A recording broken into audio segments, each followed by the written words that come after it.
Hi, and welcome to Test Your Might, episode 68. Welcome back for your weekly debate show, the weekly debate show. We've got a lot of great topics to discuss today, including the new GTA Plus, Dungeons and Dragons game ideas, and the top 5 games with great stories. But first, let me introduce the panel today. We've got Stubby Stan over here, the Mafia Lord himself. How are you doing today? I'm doing great, Justin. Say, what's that thing? That thing. Oh, say hi to your mother for me. Okay, I'll go ahead and do that. Yeah. And then we have the legend back to dethrone Cicero, Sean. How are you today? I'm running entirely off of good tabletop RPG energy right now. Oh, That's all I got You're in gonna me. need it. But it it's the should be best enough. energy. Yeah.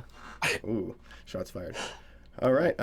If you're listening to us on Spotify, on the mobile app, go ahead and leave us those stars, 5 stars. Leave us a comment. Let us know how we're doing. If you're watching us on YouTube and seeing all of our pretty faces, go ahead and leave a comment, like, subscribe, hit the little bell. We're trying to get to 100 subscribers so we can get that custom link, as always. And that is really the best way to experience us, because you see us laughing and dealing with the shenanigans in person. There you go. So we've got a little bit of housekeeping here. We've got the Halo first episode premiere review with Mike and myself. That's up on all the podcatcher choices feeds of choice, including YouTube. And go and check that out. It's just on the first episode, and we're just going to do the first and then the season as a whole once it's done. Okay. We don't really have time to do everything, Okay. unless you guys want otherwise. Just let us know. And then we will be if on I the may. Infinity. What was that? If I may, right before you mention that. So since you guys are only doing, since we're only doing at the 91st, the first episode, and then a season review, allow me to cheaply plug a Halo focused podcast that I am doing Okay. called Forward Unto Quan, which which if you've watched the first episode, you understand the pun. But yeah, check that out on your local podcatchers. Yeah. And Weekly, then we're yeah. also going to be over on the Infinity Bros to debate MCU stuff. I believe it was you, Cicero, and Mike. That should be coming out either tomorrow or later this week on their pages over there. Well, tomorrow as we record this, but Yes. it's So it should already already out. be out then. It should already be out by the time you're listening to this. All right. Well, there you hear it. Hopefully you guys did good and held up the podcast that you're coming from over I here. I will not spoil anything. You will just have to tune in to find out.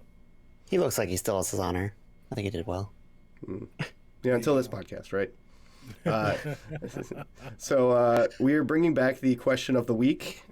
We kind of skipped it a few times here, and we were doing developers for a while. So we've got a question here for you guys. What is your favorite story-driven game of all time? Shoot over to Sean first over here. I play so many that would be, but I've narrowed it down really hard about like what exactly is story driven opposed to driven by anything else. And I'm going with Florence, which I've talked about on the pod before. I gave it the first Mighties. I gave it the best relationship sim, and it still remains that in my heart. All right, we got Florence. Where can you play that at? Switch, mobile, PC, might be everywhere else. I don't know.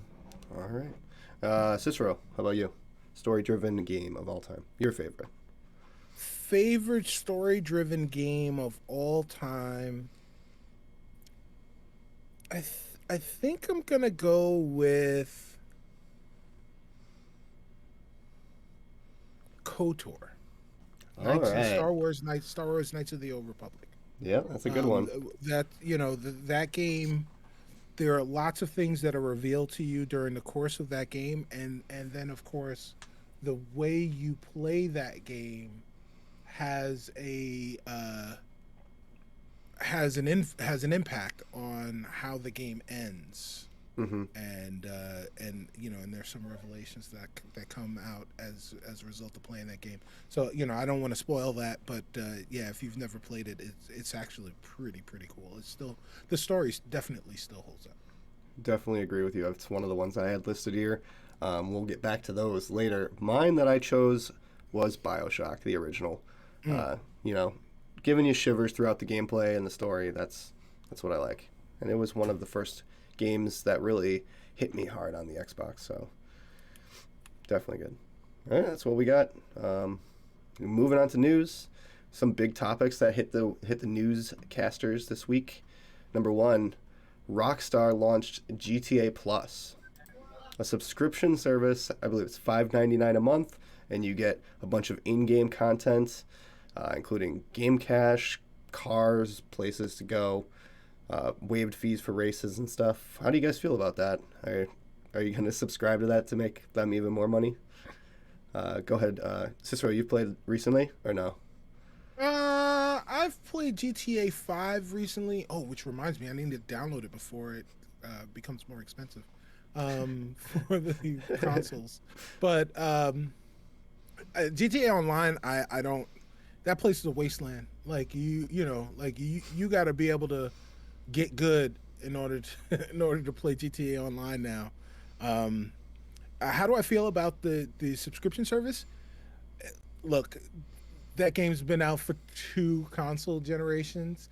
It's still at the top of the charts, but they have not charged anyone anything for all of the things that they've added to GTA Online. If you're still playing that and you have a problem with the fact that they're giving you or they're charging you $5 a month for this extra service, is an optional service on top of that. And I think actually, if you're playing GTA Online, it does seem like a no-brainer to pay this $5 because they give you like $500,000 every month. Like they just give you money. So just that by itself, I think, like if you were buying Shark dollars or whatever it is, the Shark pack, I think that by itself is worth $5. So it seems like a no-brainer. Go ahead and do it, or don't do it. You know, it's optional, so you don't have to. You know. I know Fortnite did that recently with a club that you can join and you get 2,000 coins a month or something like that. So it's a free battle pass every month, and then some skins and stuff on top of that. Sean, how do you feel about this? Anything to add to the GTA Plus? Absolutely not. I think Cicero nailed all of it from what little I know about this whole situation. All right, we'll swing over to you first then on this next one. We've got a teaser for The Witcher 4 from CD Projekt Red. Which they have confirmed is a Lynx, I believe, and it's a new school or something. How do you feel about that? It's too early to care. Hype cycles are way too long, especially for CD Projekt Red. It's true. Excited at all, Cicero? I'm Team Sean because, like, look, we the last game they announced was Cyberpunk 2077. Yeah. That was 9 years ago, right? And we just played it. We just played it for the very first time a year and a half ago. Like just barely a year ago. So them announcing that another title is coming out is like, okay, so what? Like here's the question, right? Here's the real question, guys. Which game, maybe this is a debate question, which game releases first? Witcher 4 or GTA 6? Dude, I knew you were going to say it. I was thinking the same thing, brainwaves. Yeah, that's a good question. And which will still have fans by the point it releases. Right. Half-Life 3. Right, yes, there you go. All right, well, that's what we got for news today. We're going to go straight into our namesake of the show, Test Your Might. You guys ready for this? It's going to be fun this week. All right. So, Cicero, you won't say if you won or lost over at Infinity. So the last debate, you did win, I believe, against me. So I'm going to give you the honor of the first pick. If you want to go first or not for the initial question. It's been so long since we've had Sean here on the show, and I personally love Sean's takes. I would love to give Sean the honor of giving us the first take. Wow. All right, Sean, then this is going straight at you. In honor of Tiny Tina's Wonderland just releasing, and with it putting a huge emphasis on Dungeons and Dragons, what other game franchise would work with that concept? So I want you to pitch a game, the story for it, and don't forget to pick your Dungeon Master of choice. Okay. First question: does it have to be Dungeons and Dragons, or does any tabletop game work? Right. Well, Dungeons and Dragons is in the whole Tiny Tina's kind of realm, so that's where we're going with Okay, that's it. fine. All right, that's fine. That just Unless nails you it want to down. try to win me over with something completely different, it is up to you. But as for the question, No. Dungeons and Dragons is the game of choice. I can stick to Dungeons and Dragons. We're gonna go with which of these games I'm thinking of have you played? Maybe not. You know what? We're gonna do with Mass Effect 2. And just before you go on that suicide mission, you're gonna take one last chance to bond, make sure you're all good with either Legion, or if you have Morinth on your team, Morinth's gonna be dungeon mastering. All right. So we got a sci-fi Dungeons and Dragons experience. Fine. There is Star Wars ones out there. I've played them. Cicero, what you got? What's gonna beat that? All right. Well, this is going to be. It is going to. The name of the game is Rare Presents Roll Some Dice. And it's featuring Banjo and Kazooie. So it will be a Banjo Kazooie Dungeons and Dragons fantasy RPG featuring rare characters. As so in the same vein as Tiny Tina, you're going to take your rare characters. So, but it's featuring Banjo and Kazooie, but it's going to be Banjo, Kazooie, Tooie, and all those characters in there. But your DM is going to be Conker from Conker's Bad Fur Day. Jesus. Because he's got the demented mind, and that's what you want as your storyteller. All right, rebuttal for you, Sean. We got Conquer over there DMing for the rare Roll Some Dice. Yeah, I hate to go on attack immediately, but Conker's gonna be a horrible DM. Conker isn't actually that twisted. A lot of twisted things happen to Conker, and he gets through it. But he's kind of just a dude that has a little witty in his quips, but he's just has a hangover and is trying to make it through the day. He doesn't have time to plan a good session, and honestly, like, he doesn't really have the improv skills to make up for that either. I don't think. Just seems like a recipe for a disaster. Coming out swinging, Cicero. Yeah, well, I think Conker thinks off the cuff. As you said, he's hungover.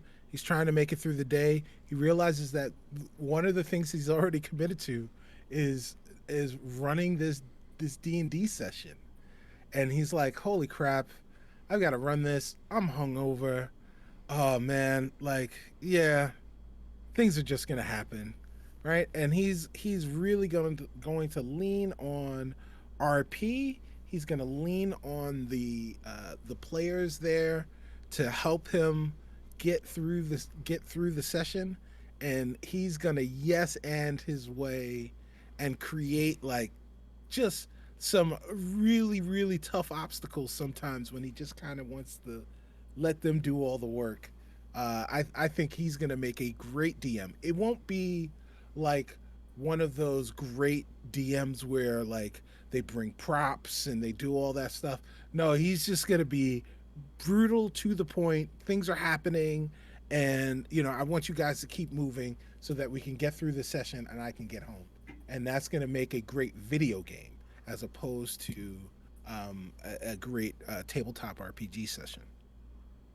All right, Sean, go ahead and tell me some of your story, and then I'll swing back over to Cicero to see if he can take any swings before I call it. Yeah. So like I said, it's going to be Mass Effect 2 is all about like just getting a crew together, bonding them in time for a suicide mission. So this is going to be kind of like a what if you had done this as part of your thing. And I think that's gonna be like the meta narrative of it. I think the actual like story of the game, it's of like the tabletop game that they're playing, is going to be Morinth, who is like the super like aggro Asari lady that you can have on your party depending on how you pick. She's in your party in this universe, and she's basically throwing everything her twisted mind can throw at you, just because you need to be prepared, quote unquote, in her mind.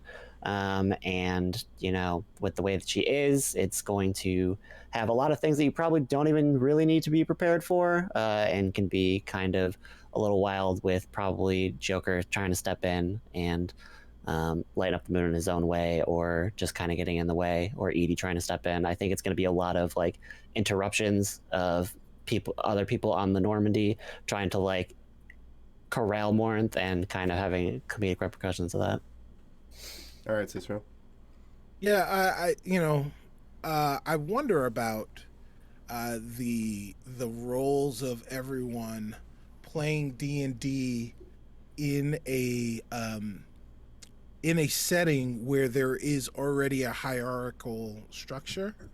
So what if Shepard is playing and people wind up deferring to Shepard and the things that he wants to do because Shepard's the boss?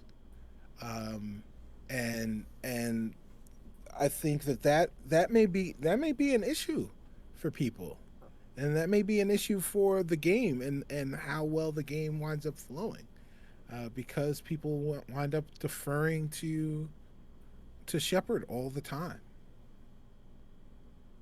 and then so depending on who's in your on your team still, Rex may get angry. He may get super angry, and want to fight someone, and then will wind up crying because he is secretly very, very emo.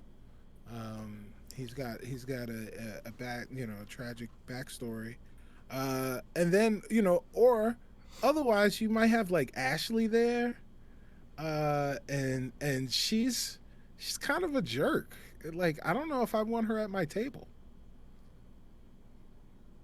All right, I'm gonna call it. Cicero, you lost this one, unfortunately. I think that Conquer just the hits on Conquer as a DM itself were too hard for you. He wouldn't do a good job. And for Sean's, it's more of like I'm seeing like Ash from the Respawn games, kind of like messing with people and training them with soldiers, which is okay. So that's a win for Sean on that one. All right. And on to the next one. I will go ahead and give it to the loser to go first on this.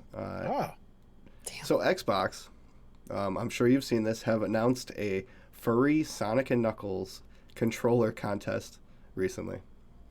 So what is the worst, and I'm putting quotations, functional gaming controller of all time, in your opinion?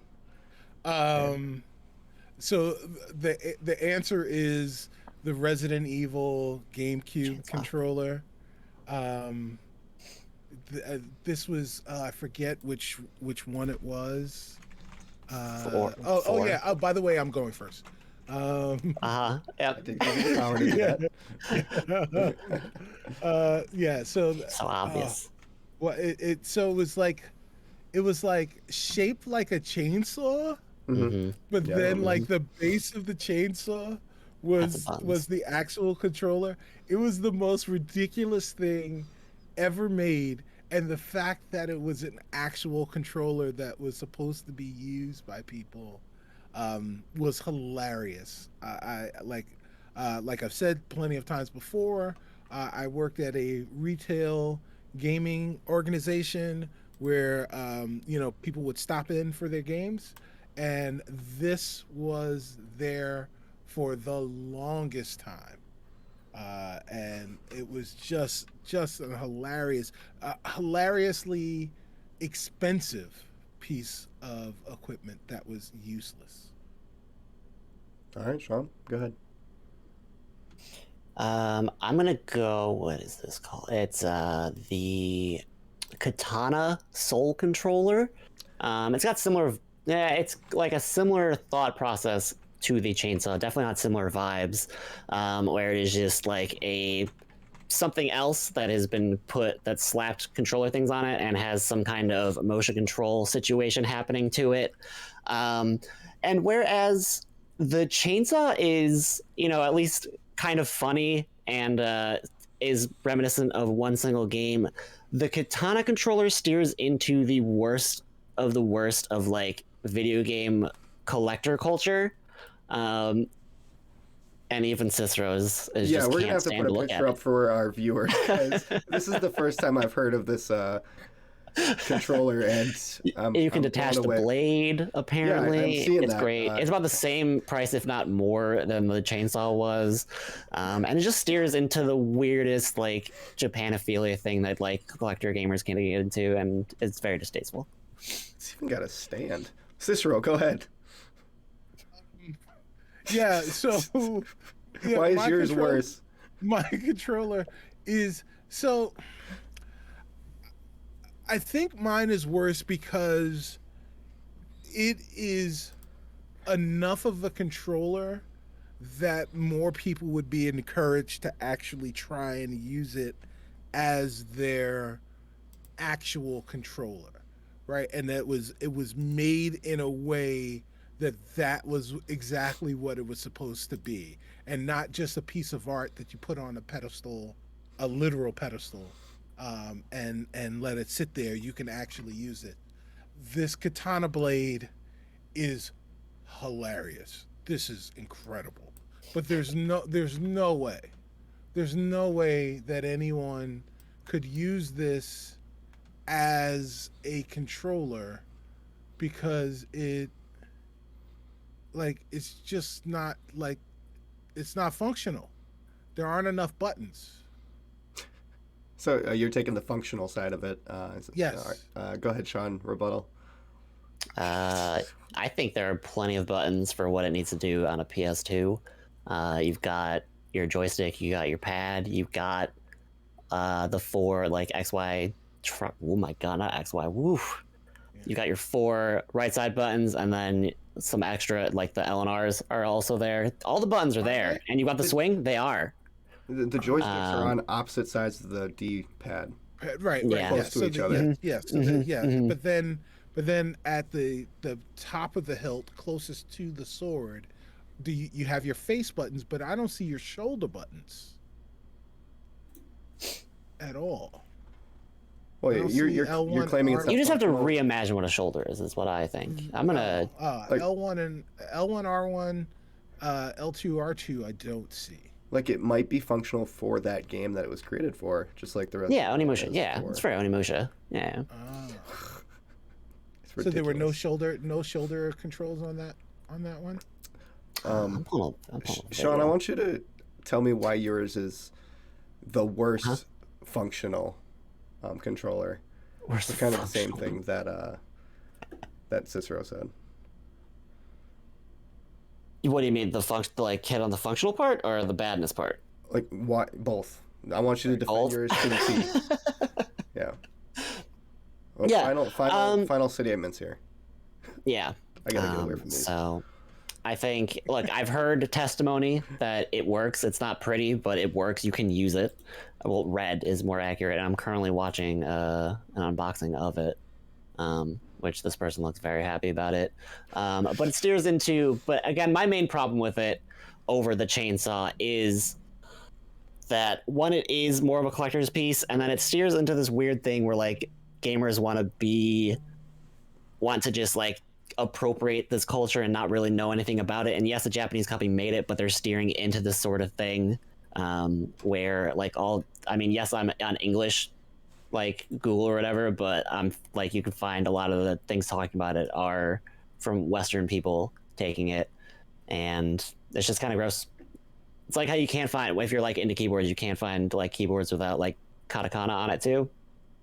It's just this, but for a controller.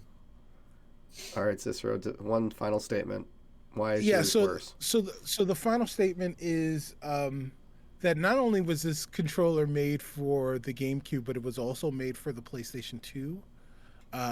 So they really leaned into this, hey, you can actually use this as a controller bit. And I mean, you could, but it was horrendous. It was horrendous, hilariously so. It is all about the memes with this one, but you could actually use it. I don't know that you could actually use the katana blade. All right. Oh, the shoulder buttons are on the bottom. Oh, out of view. That's Well, that's where the shoulder buttons always are. They're always out of view on the other side. so it's really difficult for me to pick from these two because I've never seen the katana before. I have seen the Resident Evil one, but the amount of joy that I saw the katana one and just started laughing was ridiculous. But I do think that other than the one story you said about someone unboxing it and being happy, or someone that's used it and was so, I think that it does lack on that functionality. Like, I think the Resident Evil one is going to be the winner on this one. They also made two different versions of the Resident Evil one, a red and a yellow. So it's definitely functional. So Cicero gets the win on that one. Wow. Yeah. That katana is ridiculous. Oh, it's hysterical. Yeah. It's We're going to have to put a picture up there for our watchers. Because that's ridiculous. I don't know who was buying that, but somebody, apparently. Collectors, that's it. All right. You guys going to get the furry Sonic ones? no. Depends on how good it feels. Oh man, look, I'm just picturing what that controller will look like in 3 months. I immediately thought, oh, well, here comes the Chewbacca one. Right. Well, like after you've had it in your house for a while and people have kept picking it up and it's got all their oil and dirt stains on it, and then your kid just finished eating some Cheetos and is over there messing with, like you guys just watched the Sonic movie. It's got to be chili cheese dogs for sure. Yeah, they've got popcorn butter on their hands. Like that thing is just going to be ruined.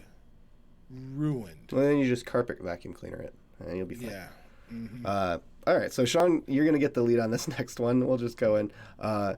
You have been playing this game a lot. Elden Ring patches are rolling out, and it's making some players upset because it's making their builds not being able to work anymore.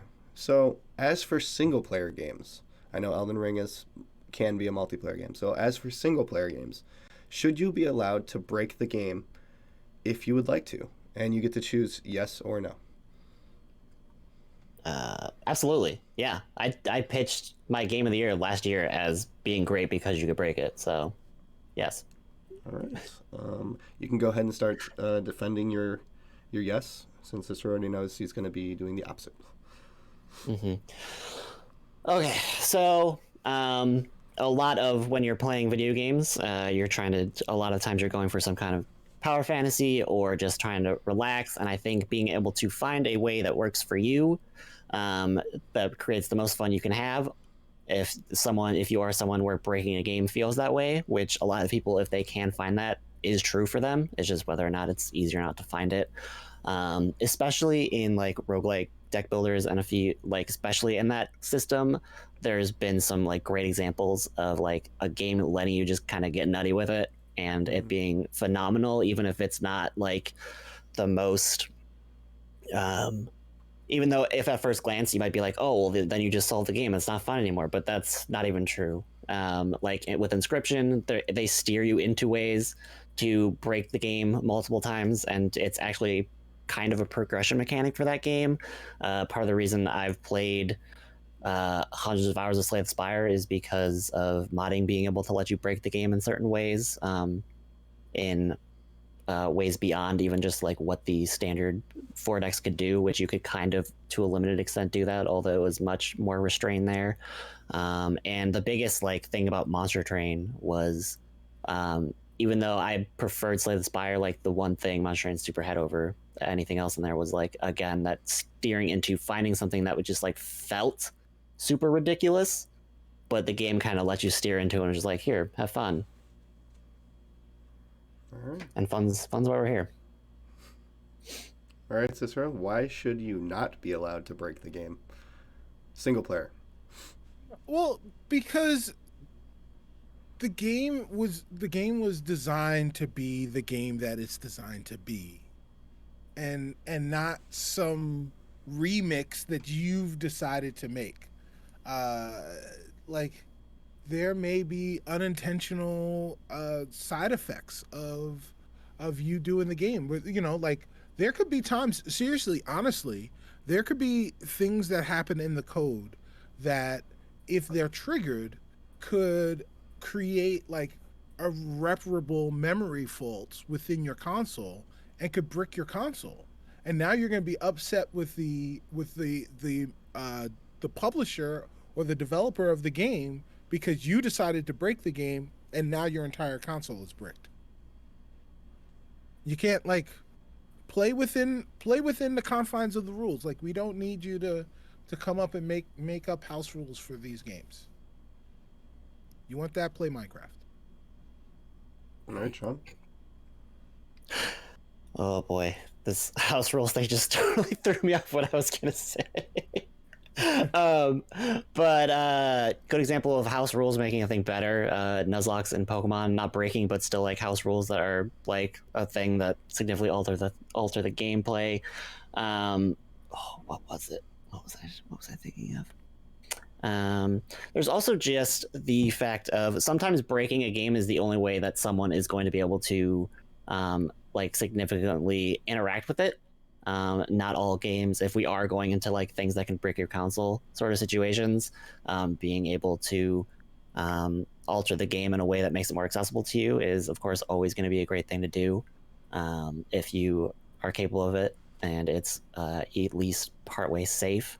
And like, oh, I remember what I was especially going to talk about. A thing that is breaking the game that everyone like knows about and has come to be the example of the game itself, wave dashing in Super Smash Bros. Melee. It has defined an entire part of the game, and it is something that is technically breaking the game. Well, I don't know if you've played, Sean. You've played Halo? Yes. Yes. You've played Griffball? No. No. No. All right, but you're familiar with it. You're aware of its existence. Griffball. Not the second one now. No. Oh, Under so a rock. Griffball is like a quasi sport mode within multiplayer Halo. Oh, multiplayer. All right. Right, and that came from Forge in Halo 2, and people just designed this game they called it Griffball, and it became an official game for Bungie, and like as part of the suite of games. After like they saw it gained popularity. They over at Bungie, they were able to see how it worked. They were able to recreate it, and then it became an official part of the game. People didn't have to break the game in order for them to do that. In order for them to create Griffball, there were the tools that were there that the developers left open for everyone, and they were able to use those tools to create an entirely new mode. And like that's the way that you affect change, constructive change. Because again, like yes, you're right that there are plenty of these examples like the one that you gave with Super Smash Melee, where people have found an exploit that has become so ubiquitous that it's not an exploit anymore. It's just a tactic. But those things gone unchecked can have harmful, can have harmful side effects on the actual software code. It's dangerous. All right, Sean, one last rebuttal on this. Go ahead. I think your Halo scenario that you provided is like good, and when you were talking about that, I thought of several scenarios with like Age of Empires or like Arma mods and stuff like that, right. Turning into their own games. But that's just one avenue of hitting these like solutions for people, and opening up more solutions is a good thing. We don't need to always go for exactly what the developer intends. Right, but you should encourage them to open up their tools in a place where you can actually experiment with them safely, and then from there you can create new game modes and figure out things that maybe the developers just were too close to the project to even see.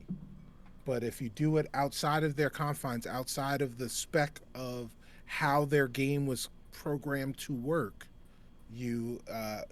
like there could be some very, very negative repercussions from that. There could be, but also like there could also be just many negative repercussions for attempting to reach out to a company like that. They could all just shut it down because some like IP thing that like legal is just as likely as anything to just be like, no, like we have to maintain control over everything or we lose control of everything. You might not be able to contact like anyone important enough or like who has access to that to be able to let you do the things you're looking to do, but you still have this need that you need to accomplish. 2022, dog. I can contact anybody. Maybe Now you they may not I contact couldn't. me back. Well, I mean, that's the, They may not I contact don't know me how back. I could contact anybody in any game. You've got access to Twitter. All right, I'm gonna call You- it. Yeah. I feel like Cicero, you came out swinging, but Sean just beat down those attacks on him pretty tough, and kind of just whittled you down. Not a lot of negatives on Sean's side after he kind of blocked the attacks. Oh. So I'm gonna have to give it to Sean on this one. Woo. Yep. Oh, your boy's on the ropes. On to that last round. Maybe we'll tie it up. I thought I would like. I didn't want to take no because I thought the only way to do it would be make like some gross arguments I don't want to make. But I liked what you did there, Cicero.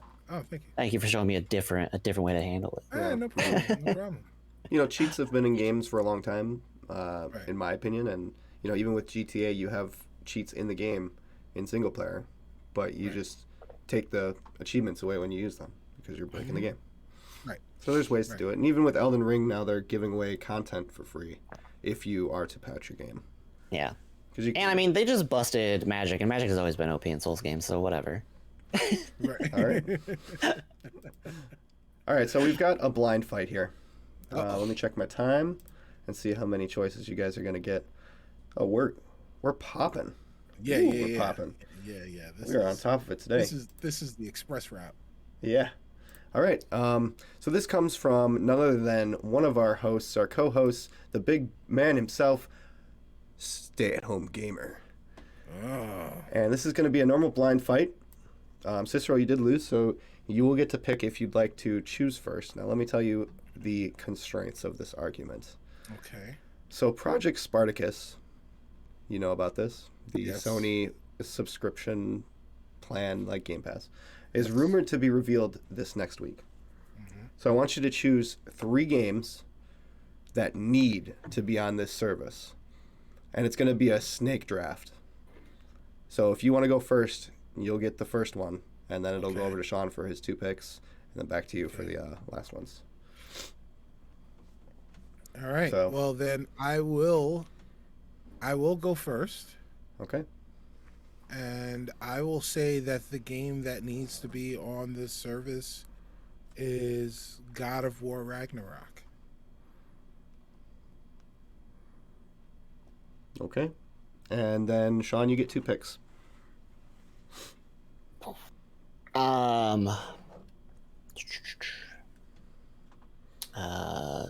Spider-Man, and Marvel, Miles Morales, and So that's going to be the Miles Morales Spider-Man? mhm. Okay. And Returnal. Okay.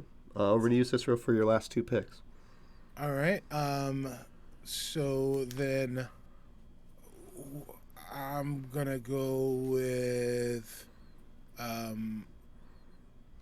Horizon Forbidden West Okay. and the next Marvel Insomniac game, whether it's Wolverine or Spider-Man, whichever comes first. Okay. And then back over to you, Sean, for your final pick. Tony Hawk's Pro Skater 1 and 2. All right. It's the HD remake. Yeah. Okay. All right. Cicero, you went first. So why does your 3 picks need to be on this service more? Well, so the point about, the point of the service is that it's all about value, right? Mm-hmm. And you've got to have an inherent value for the service by providing content that people want. And if you're putting your AAA tentpole sequel franchises on this service, then that is your way of saying, we already believe in these games, right? Like if you were going to be a PlayStation gamer, the likelihood of you going out and getting these games was relatively high. But now we want you to get them via the subscription service. Pay less to get more, and know that you're getting the absolute best, the best games that will be available on the PlayStation service. And everyone already knows that our first party single player experiences or light co-op experiences are second to none. So you're getting the very best single player experiences in console gaming by joining Spartacus. All right, Sean, go ahead.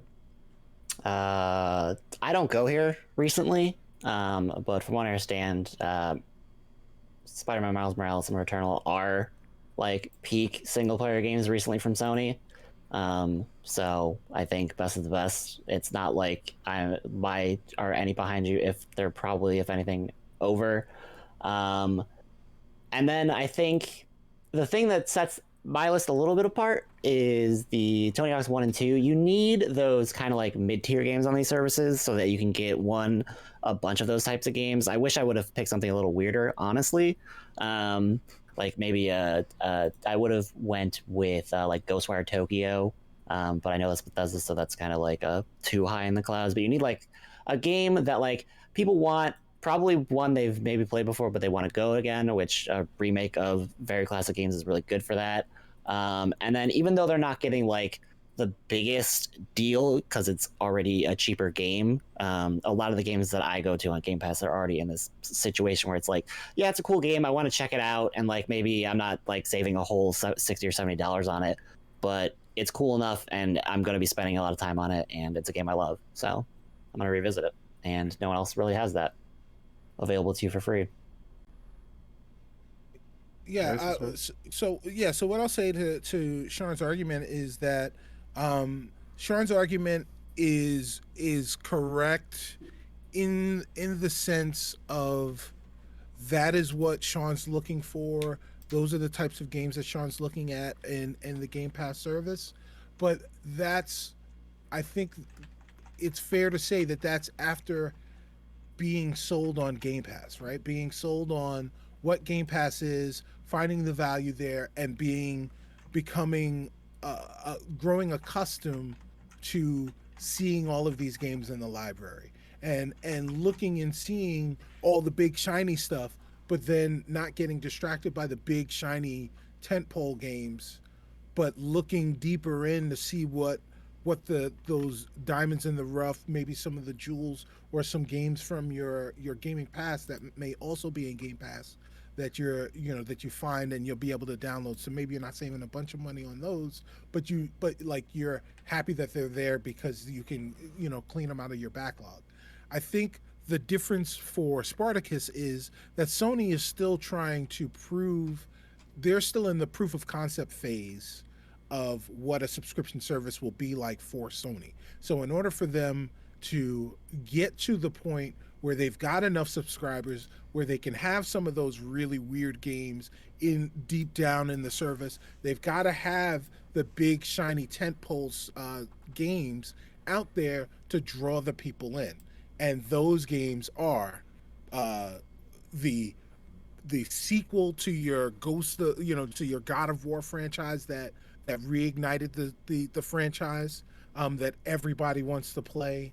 It is the new Marvel Spider-Man game, Spider-Man 2 from Insomniac, that they played 1, and then they played 1.5, and they absolutely adored it. So they can't wait to play this other game. And then Horizon Forbidden West is the game that they can announce right now as a game that maybe you haven't played yet. Maybe you haven't had a chance to get to it yet, but here it is on this service. Get this service, and you can play this game right now. And when these other games come out, you'll have them day and date. These are the games that people want to play when they have Sony consoles, and you can play them with your subscription service because you're a Spartacus subscriber.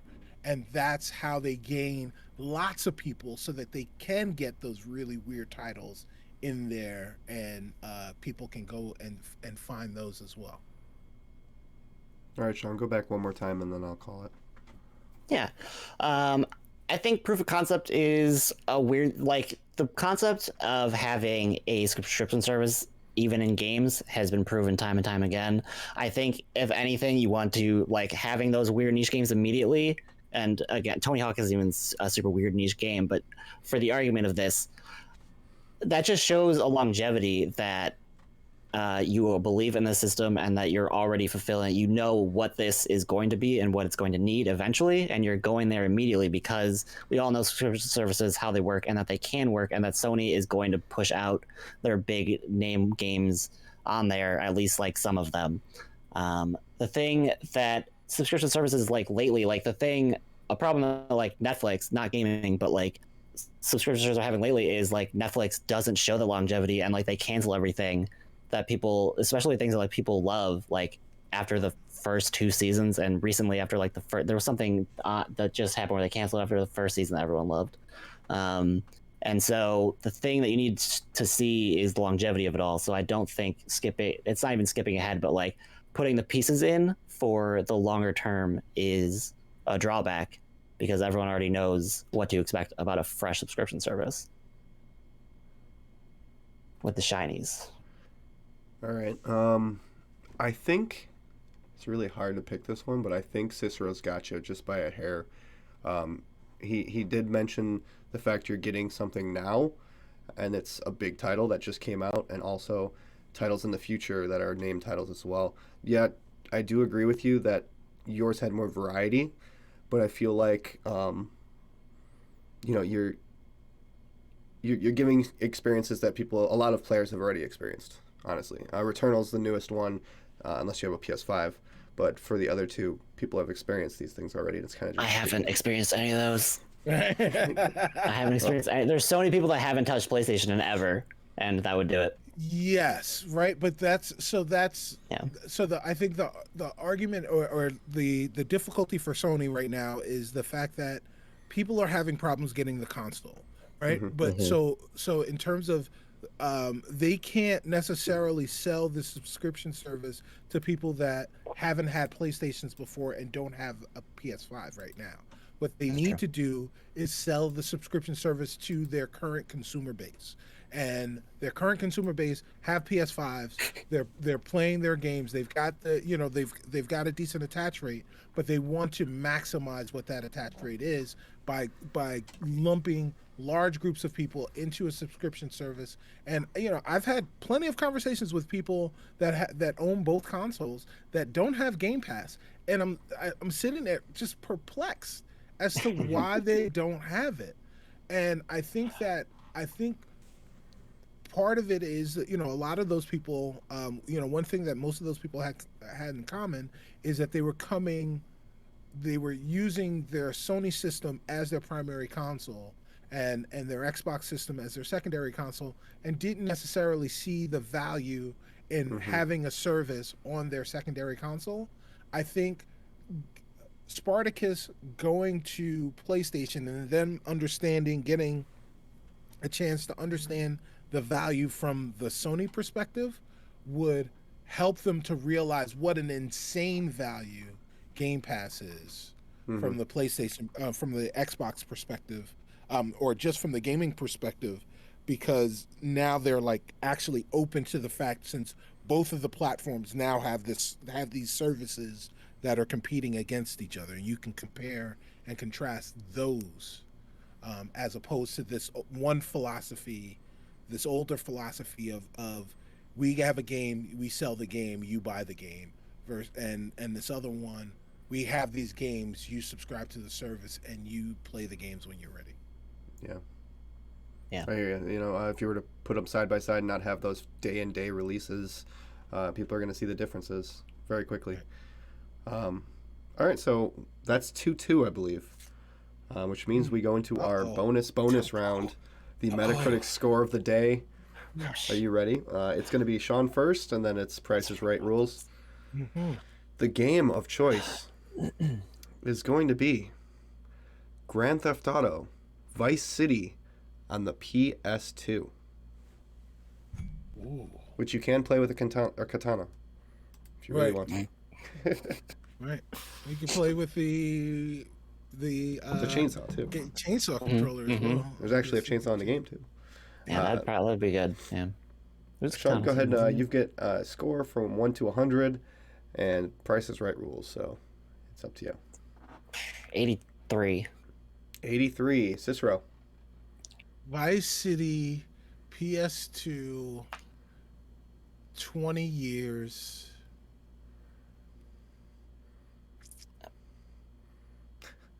$89. Embarrassingly, this is the game that I got a Correct PS2 for. score was 95. Woo! Wow. It's a Metacritic must play with the katana or the chainsaw. 95. Holding up. Wow. Yeah. That's the original Vice City on the PlayStation 2. Wow. That means that's Cicero for the win tonight by the skin of his bones.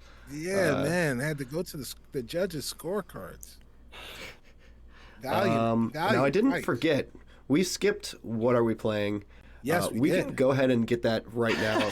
We'll sure, just why throw not? it in. Cicero, you won, so go ahead and you start. What have you been playing? What have I been playing? I've been playing new games. I've been playing more No Man's Sky.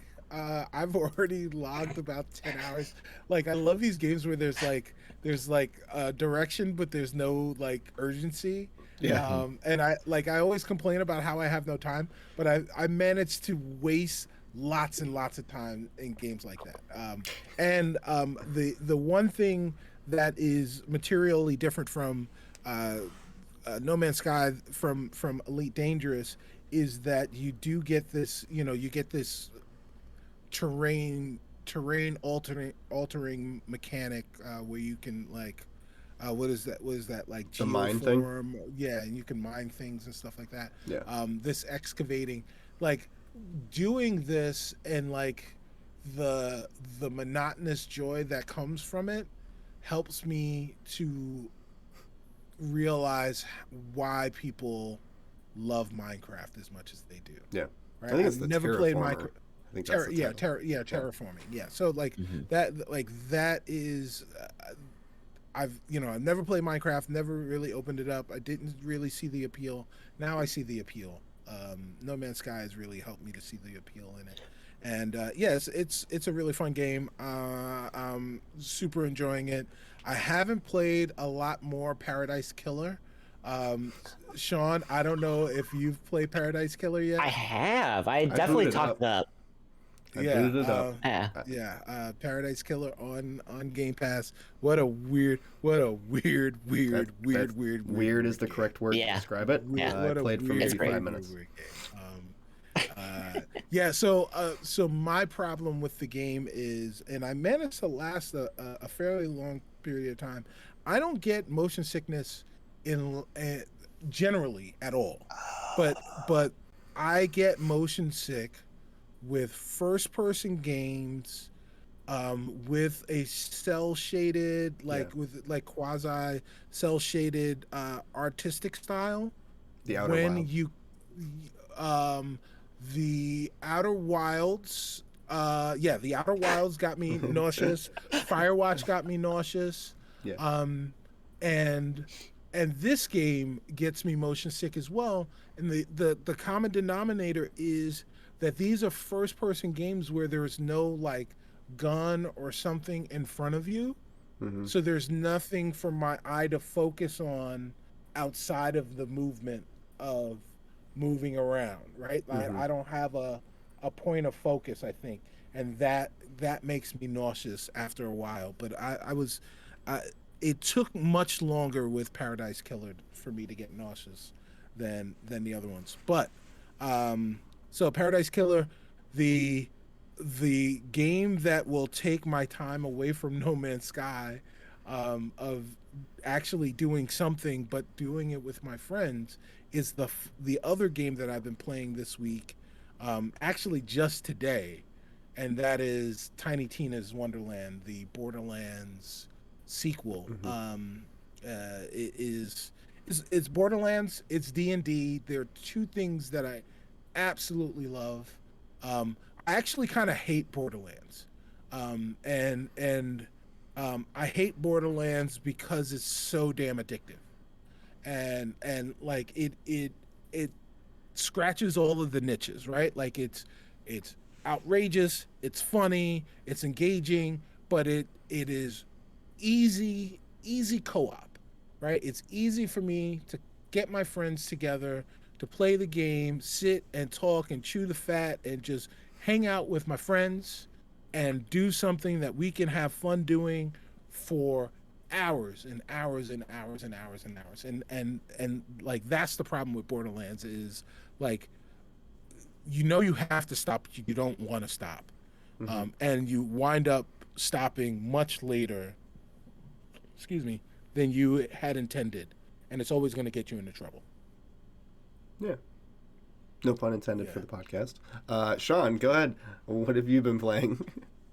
I've been playing. Well, one, my newest favorite game is playing. Listen to Mike play Outer Wilds, and well, well, while I'm playing that, I'm also usually playing Elden Ring, and I'm also playing that a lot of other times because that's just that game will last me the rest of my life if I let it. Um, it's from Soft. It's good. It's too big, probably, but whatever. I'll judge that when I finally ever finish it in 70 years. We've been playing some Destiny 2, a lot of raiding with my friends.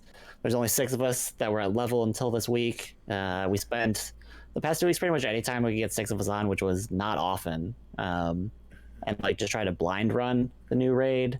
Didn't We made it pretty far. We made it to almost the last one, like both weeks, and then the reset happened. It had a really cool like escape room feeling on a first round through when you're trying to like figure out the puzzles and stuff to it, which is a great compliment to me. Um, and then as for like actually new things, I tried to dip into Norco, which is kind of, I've heard it pitched as like a cross between Disco Elysium and, oh no, what was the other one? It's like a point and click. like disco. What is it? Is that game has like 5 acts? Kentucky Route Zero. Okay. Kentucky Route Zero, that one. It's like very entrenched in like very prosy language. It's about like coming home to like your home in the deep south, basically, and like just a land that is steeped in some what I'm assuming, not being from the south, is like it just feels like it's super like connected to the developer's time in the south and like growing up there, which I can't super relate to, having only ever been in Illinois and Ohio. But from what I've played so far, it's still like got some interesting like things happening with like its magical realism, and it's the first like read a game I've played in a long time. that like hasn't that I've put even like an hour or two into. So I'm happy that it's brought me back into those because I frankly miss them. Definitely. As for me, I put down Elden Ring to play Tunic. I beat Tunic. Oh, And then, really? yes. And Dang. then Wow. now there is 2 games that are taking up most of my time. One is on PC, which is Ghostwire Tokyo. And I do not agree with the bad reviews. This is Unreal Engine, Bethesda, the future of gaming. I'm playing on Ultra, and it's glorious looking. It is so pretty. Spells, demons, spirits. It's very good. And then, of course, Tiny Tina's Wonderland, which I've been playing a little bit of as well. I went in knowing it was D&D related, of course, and that is awesome for anything. And Tina is doing a great job at keeping the humor going. And I really enjoyed the custom character creation that you can do with that game. My character looks ridiculous because I wanted him to.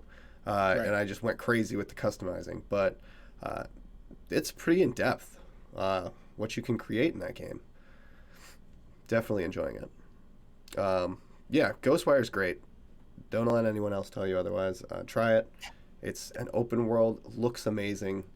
I'm not sure if it's Unreal 5, but it is definitely a great engine they're working with in Unreal. It looks so good. Other than that, that's what I've been playing. We'll move on to our leaderboards now that we caught up our sections that we missed earlier. Today, the leaderboard, again, is best story-driven games of all time. So this is not just your favorite. This is, if your favorite wants to be on there, it can, but this is of all time. And Sean, you go ahead first. Give us your 3, and then we will go over to Cicero. All right. I'm gonna put Disco Elysium on there. Wildermyth and Dragon Age 2. Wildermyth? Uh-huh. Okay, and then what was the last Dragon Age 2. Dragon Age 2. Mm-hmm. Oh. And for Cicero. So we've already talked about Knights of the Old Republic. You want Kotar in there? So we're gonna throw KOTOR on there, definitely. And I'm gonna go with Grand Theft Auto 5. Single Check player, I'm that. guessing. Check Yeah. that. Check that. Check that. I'm not gonna go Grand Theft Auto 5. I'm actually gonna go Red Dead Redemption 2. Okay. Okay. And your third? And my third will be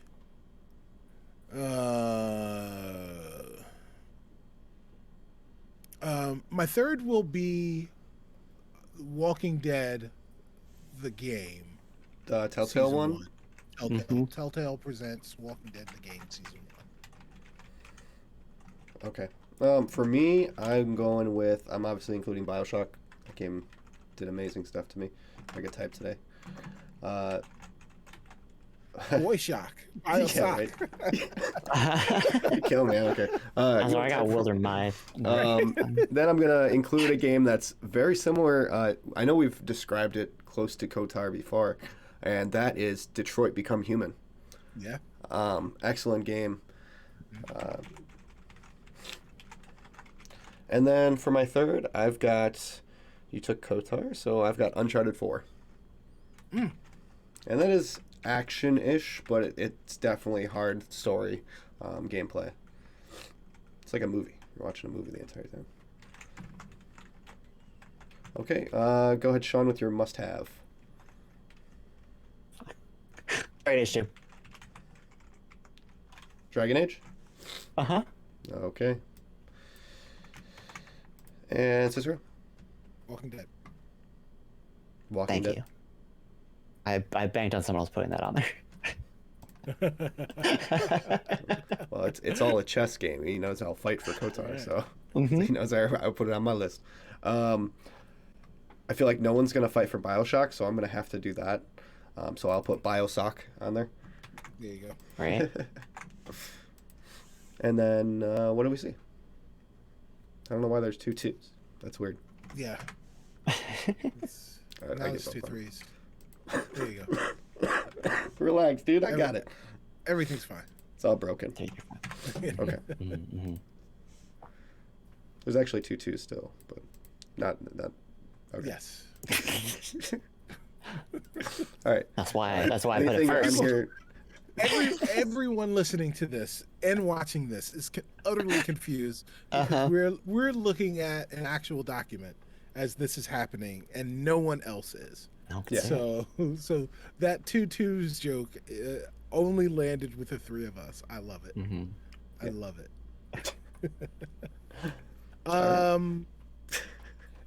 Yeah. So let's see. Uncharted 4 was a great story, but it was the only Uncharted game that I had ever played. So I don't know if it was like a great story by itself or if it was an even greater story as it culminated it, like this completion of this this quadrilogy. Yeah. Artie, I'm gonna say are- all the Uncharted games are set piece driven, not story driven. Get it out of here. Okay, there you go. Boom. They definitely are action oriented. I will fight for Detroit Become Human. Even more than KOTOR, I think, because Really, you'd fight for it over KOTOR? because it's more until new KOTOR comes out. If they keep the same kind of stuff, I feel like it had a lot of similarities, but it's more impactful for a wider range of people. I think that's what it is, because KOTOR is kind of limited to Star Wars fans, action game fans. So I feel like Detroit Become Human was more like a variety of people. No. Have you played? I haven't heard anyone say. I haven't heard anyone like talk about Detroit Become Human, its story or anything since it came out, other than for some people to talk about how the politics of the story kind of suck ass.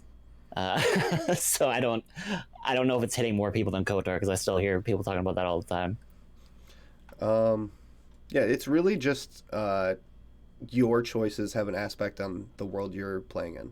That's really what it is. The similarities. What about Red Dead Redemption 2?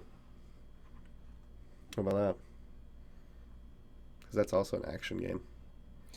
But Yeah, I have no idea about that It's also an action game with a hell of a story. But is it driven by its story? I think it is. I would definitely I have no idea. No, I'm it's more actually like asking this. I'm actually asking this. Yes, I would. It's definitely I would- ridden by its story. There's horses, not cars. Right. Yeah. So it is the narrative of the game. Really, like you have a sense of where you think this story is going when you start playing, because it is a prequel to it is a sequel. It's listed as a sequel, but it's a prequel to the history of the franchise. And so you're playing as a character that's the senior in the gang of the person who is the main protagonist in the first game, and you think you have a sense of where this game is going 80% through the game, and then the narrative takes a turn that just completely wrecks you. So like you just don't see it coming. And, I would say it's definitely more story driven than GTA 5 is, for sure. Really? Yeah. Okay. I would say. All right. Yeah. But yeah. Like I definitely love that story. I thought the story was like it was much better than it had any reason to be. That's cool. That's good. I am glad to hear all that. But I am gonna have to. I'm gonna have to speak to mine at all, because no one else will. Right.